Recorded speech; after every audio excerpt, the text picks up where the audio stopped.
BA programme second semester इतिहास 300 ईस्वी से लेके 1200 ईस्वी तक।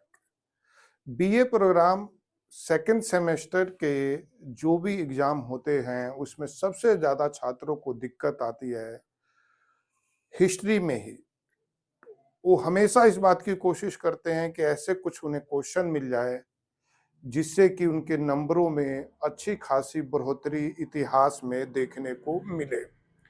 मैं उन्हें ऐसे ही 5 टॉप क्वेश्चन बताने जा रहा हूं इतिहास के सेकेंड सेमेस्टर के 300 ईस्वी से लेके 1200 ईस्वी तक, जो अगर इन टॉप 5 क्वेश्चनों को अगर स्टूडेंट्स कर लेते हैं तो इतिहास के पेपर में नया इतिहास नंबरों को लेकर बना सकते हैं। वो टॉप 5 क्वेश्चन क्या है, आइए अब उस पर हम चर्चा करें। पहला क्वेश्चन है प्राचीन इतिहास के वो स्रोत जिससे हमें ऐतिहासिक पक्षों की जानकारी मिलती है, भौतिक और साहित्यिक दोनों रूपों में। गुप्त काल और उत्तर गुप्त काल। गुप्त काल और उत्तर गुप्त काल मतलब गुप्त एज और पोस्ट गुप्त एज के राजनीतिक, आर्थिक, सांस्कृतिक, धार्मिक विशेषताओं का वर्णन।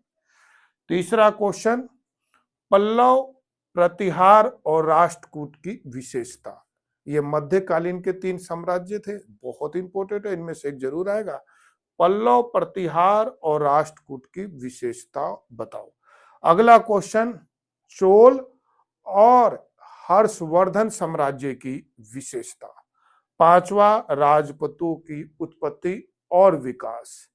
चैलेंज है, ये आप टॉप 5 करके जाएं, बाकी जिम्मेवारी मेरी।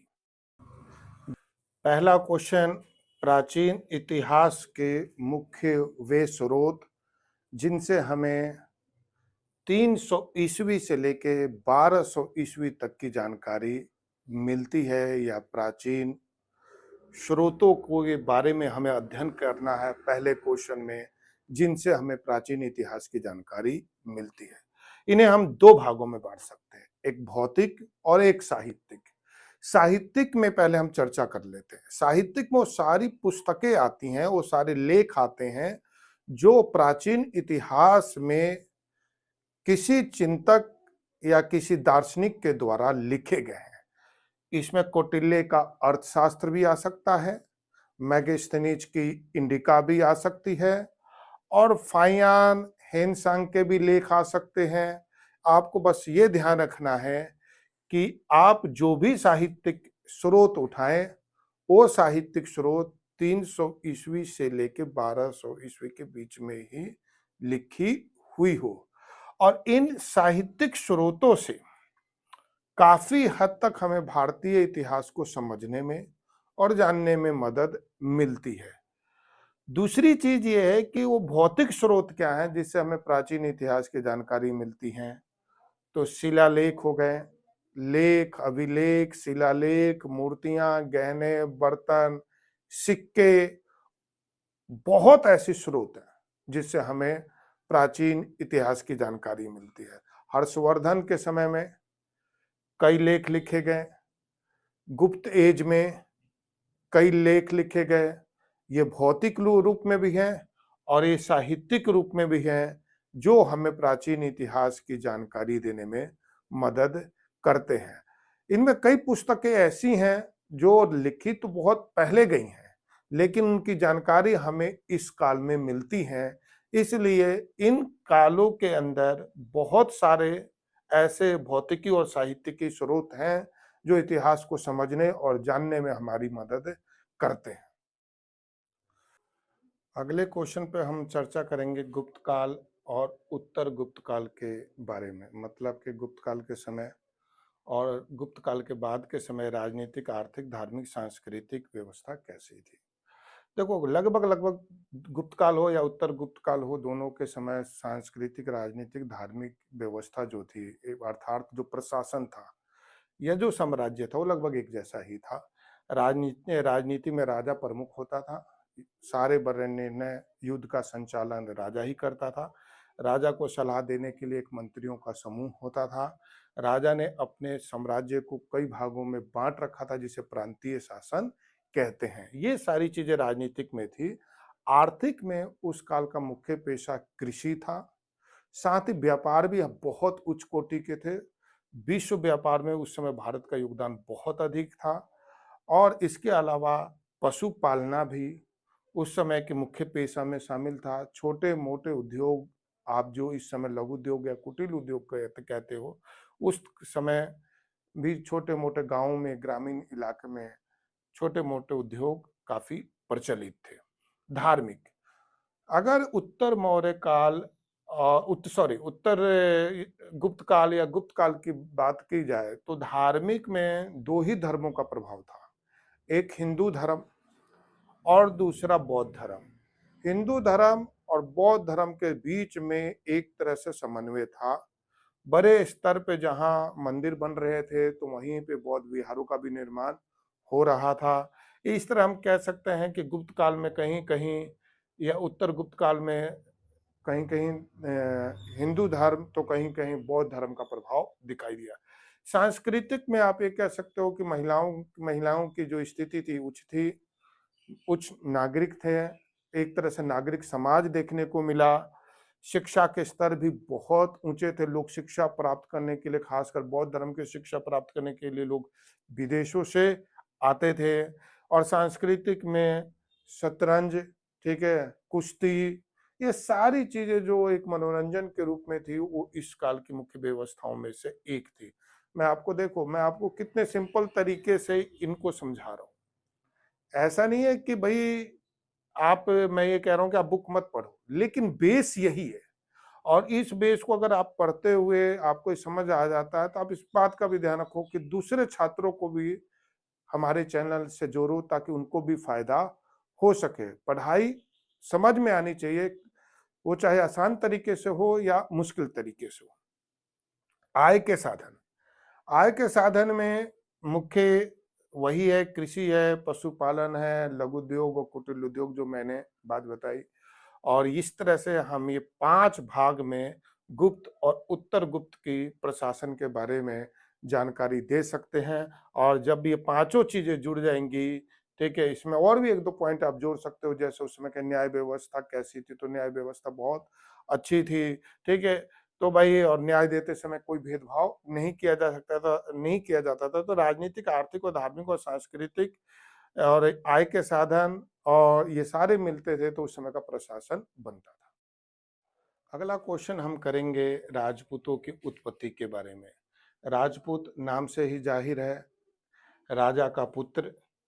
और ये राजा का पुत्र, जो एक शब्द जो है, राजा के पुत्र को ही राजपूत कहते हैं। मतलब जो राजा का पुत्र है वो राजपूत है। और ये क्षत्रिय थे। और ये बात तो वैदिक काल से चली आ रही है। ये विशुद्ध क्षत्रिय थे, राजपूत। लेकिन इनके एक तरह से उत्पत्ति को लेके जो सोच है, अवधारणा है, विद्वानों का मत है, दार्शनिकों का मत जो है, वो अलग अलग है। इतिहासकार इसके ऊपर एक मत नहीं है।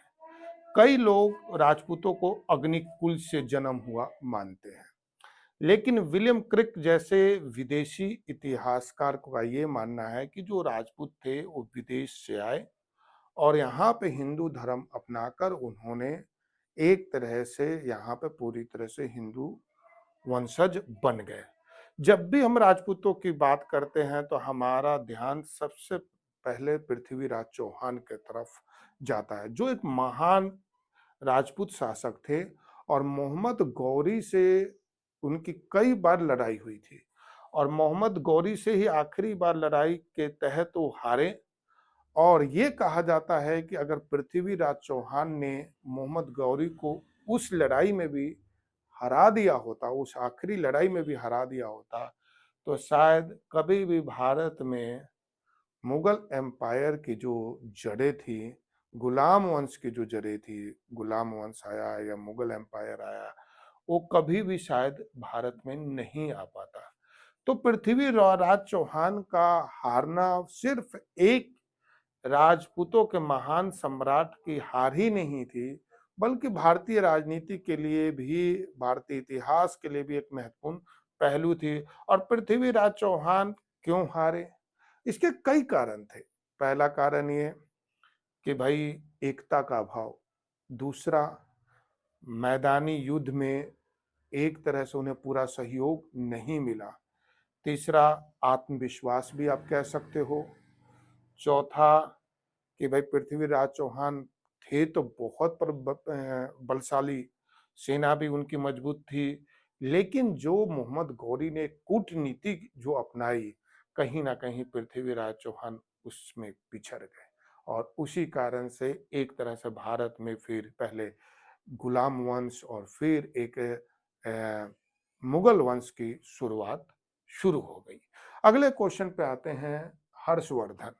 ये मेरे सबसे मनपसंद क्वेश्चनों में से एक है, क्योंकि मैं इसे क्वेश्चन को हमेशा पेपर में देखता हूं कि पेपर में आता ही है। हर्षवर्धन 600 ईस्वी से लेकर 647 वर्षों तक इन्होंने शासन किया। लगभग 16 वर्ष की उम्र में ही ये राजा बन गए थे और 41 वर्षों तक इन्होंने भारत पे शासन किया। कन्नौज को इन्होंने अपनी राजधानी बनाई और ये महान योद्धा, महान शासक थे। 41 वर्षों तक शासन करना कोई मामूली बात नहीं होती और इन्होंने बहुत बड़ी विजय हासिल की। कश्मीर से लेकर गुजरात तक इनका बोलबाला था। और सिर्फ महान योद्धा ही नहीं या महान प्रशासक या शासक ही नहीं, बल्कि साहित्य और शिक्षा को भी इन्होंने बहुत बढ़ावा दिया।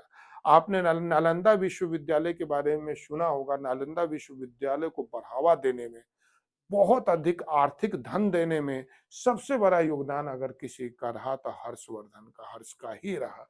उसके बाद इनके दरबार में बाण भट्ट जैसे महान साहित्यकार था जिसने हर्ष चरित्र को लिखा। इसके अलावा हेनसांग, जो उस समय चीनी यात्री के रूप में बौद्ध धर्म के बारे में जानकारी लेने के लिए, शिक्षा लेने के लिए भारत में आया और उसने अपने लेख सी युकी में बहुत कुछ हर्ष के बारे में, उसके शासन व्यवस्था, प्रशासन, बौद्ध धर्म के बारे में भी वर्णन किया है। इस तरह से जो हर्ष थे, उन्होंने 41 वर्षों तक भारत के अंदर एक बेहतरीन शासन व्यवस्था चलाई और मैं कहूं कि मौर्य और गुप्त के बराबर के ये शासकों में से एक रहे तो गलत नहीं होगा। अगला क्वेश्चन, बहुत इंपॉर्टेंट क्वेश्चन के बारे में चर्चा करेंगे। चोल साम्राज्य के बारे में बताओ। चोल साम्राज्य 9वीं शताब्दी से लेकर 13वीं शताब्दी तक दक्षिण भारत में दिखाई दिया और 13वीं शताब्दी में ये अपने बहुत सबसे डीप, मतलब सबसे ऊंचाई पे था। विजयालय ने 1850 ईस्वी में पल्लव साम्राज्य को हराकर चोल साम्राज्य की नींव रखी और चोल साम्राज्य का बहुत बड़ा क्षेत्र था। इनकी सबसे मजबूती थी इनकी नेवी आर्मी, मतलब नौसेना, जिसके तहत इन्होंने मालदीव, श्रीलंका तक अपने साम्राज्य के विस्तार दिया। इनमें प्रमुख जो इनकी राजधानी थी वो थी तिंजौर और इनमें करीबन 20 शासक हुए। मतलब चोल साम्राज्य में कुल मिला के 20 शासक हुए और प्रशासन में सबसे मेन राजा होता था और उसने अपने प्रशासन को कई समितियों में बांट रखा था और उनको प्राप्त अधिकार दे रखे थे और इन समितियों को वारियम के नाम से भी जाना जाता था। चोल साम्राज्य के अंदर कई क्षेत्रों में तरक्की देखने को मिली। खासकर इस काल में द्रविड़ शैली का विकास बहुत तेजी से हुआ। बेहतरीन मंदिरों का निर्माण हुआ, साथ ही शिल्प कला के क्षेत्र में नई ऊंचाइयां देखने को मिली। कई इस काल के नटराज की मूर्ति कांसे की बनी हुई दिखाई देती है, जो हमें बताती है कि चोल साम्राज्य का एक कितना राजनीतिक, आर्थिक, सांस्कृतिक, आर्थिक क्षेत्र में योगदान रहा। और चोल साम्राज्य ने एक तरह से पूरे दक्षिण एशिया में 9वीं शताब्दी से लेकर 13वीं शताब्दी तक अपना डंका बजाया। अगले क्वेश्चन पे हम आते हैं, पल्लव, प्रतिहार और राष्ट्रकूट। ये मध्यकालीन भारत के 3 प्रमुख साम्राज्य थे और जिन्होंने ये मध्यकालीन भारत के राजनीतिक, आर्थिक, सांस्कृतिक व्यवस्था को काफी हद तक प्रभावित किया। पल्लव जो थे दक्षिण भारत के थे, प्रतिहार जो थे वो पश्चिमी भारत और गंगा मैदानी क्षेत्र के थे और जो राष्ट्रकूट थे वो दक्कन क्षेत्र मतलब महाराष्ट्र और गुजरात के थे। जो पल्लव थे उनकी राजधानी जो थी वो कांचीपुरम थी दक्षिण भारत में। जो प्रतिहार थे उनकी राजधानी कन्नौज थी और जो राष्ट्रकूट थे उनकी राजधानी मलखेड़ थी, मलखेड़। फिर उसके बाद पल्लव के जो महान शासक रहे वो थे महेंद्र वर्मन। प्रतिहार के महान शासकों में नागभट्ट और राष्ट्रकूट के महान शासकों में दंती दुर्ग का नाम आता है। इसके अलावा जो पल्लव शासक थे या साम्राज्य था उसमें द्रविड़ शैली देखने को मिली। वहीं पे प्रतिहार के समय में विभिन्न मंदिरों के निर्माण पे बहुत ज्यादा जोर दिया गया और राष्ट्रकूट के समय में विश्व प्रसिद्ध एलोरा की कैलाश मंदिर देखने को मिला। ये तो मैंने इन तीनों साम्राज्य के पल्लव, प्रतिहार और राष्ट्रकूट के बेसिक जानकारी बताई, लेकिन मैं यहाँ पे सबसे मेन बात कहना चाहता हूँ प्रशासन को लेके इनके तीनों के। इन तीनों में सबसे मेन होता था वो राजा, जो युद्ध का निर्णय, सेना का संचालन, जनता के कल्याण संबंधी कार्य करता था। फिर उसने अपने मंत्रियों का एक समूह रख रखा था जो राजा को सही समय पे सही सलाह, उचित सलाह प्रदान करते थे। इसके अलावा जो राजा था उसने अपने साम्राज्य को कई भागों में बांट रखा था जिसे हम प्रांतीय शासन कहते हैं। ये तीनों में देखने को मिला। उसके बाद आय के साधन में इनके कृषि, पशुपालन, लघु उद्योग और कुटीर उद्योग थे। और धर्म के बारे में बता दूं तो इन तीनों में ज्यादातर हिंदू धर्म ही का प्रभाव देखने को मिला।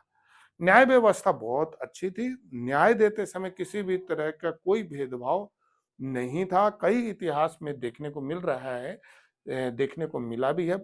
इतिहासकार लिखते भी थे कि न्याय देते समय यहाँ पे भेदभाव तो हुआ नहीं, न्याय कठोर भी था। इस तरह से हम कह सकते हैं कि पल्लव हो, प्रतिहार हो, राष्ट्रकूट हो, इन्होंने भारत में एक बेहतरीन शासन व्यवस्था की स्थापना करी और अपने समय पे इन्होंने एक तरह से भारत की राजनीतिक, आर्थिक और सांस्कृतिक दिशा को प्रभावित करने की भी कोशिश किया। और मैं आपको बता दूं कि एग्जाम में मैंने ये सिर्फ एक बेसिक बुनियादी पॉइंट्स आपके सामने रखता हूं ताकि आप एग्जाम में उन क्वेश्चनों को समझ सके।